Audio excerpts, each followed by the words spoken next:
Two shootings in 4 days, both in very public places. Good evening. Thanks for being with us. I'm Steve Dunn. And I'm Angelica Thornton in for Deb Knapp. If you're out this weekend, you're likely to see a lot of police in what are considered hot spots for gang violence. Investigators are still looking for the person who shot and killed 14-year-old Shiloh Hampton right next to Lloyd Center Mall Monday afternoon.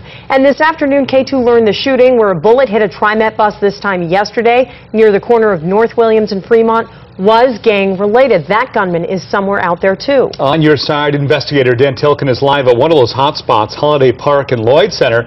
And Dan, what did Portland's police chief say about all the recent violence we've had?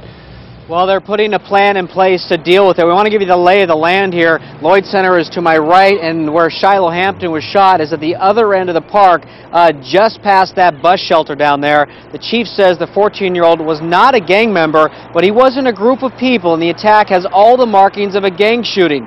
This park is one of the places police are out in force in what they call Operation Cool Down.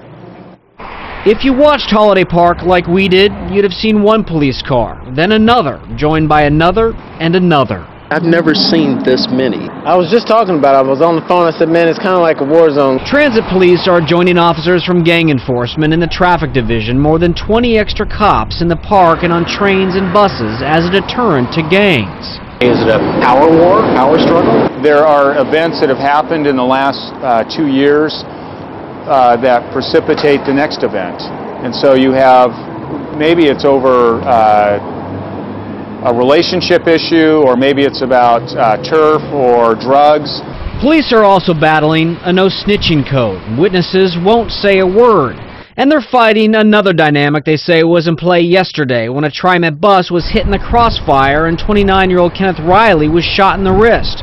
Police say they're seeing older gang members like Riley get out of prison and cycle back into violence, while young gang members are still working to prove themselves.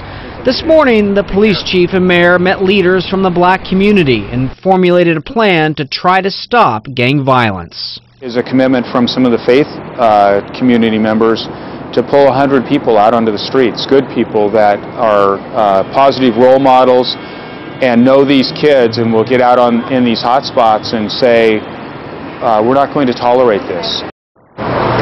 Now, you're also going to see these extra patrols downtown and along 82nd Avenue. Now, a police officer told me today, quote, "It's impossible for us to arrest our way out of this." He says people have to come forward, tell them what they know or what they saw, and they have to work together to keep kids from joining gangs in the first place. Dan Tilken, K2 News. Dan, thank you. And a $1,000 reward is being offered for information leading to an arrest in the Shiloh Hampton case. You can call 503-823-HELP or go to crimestoppers.Oregon.com.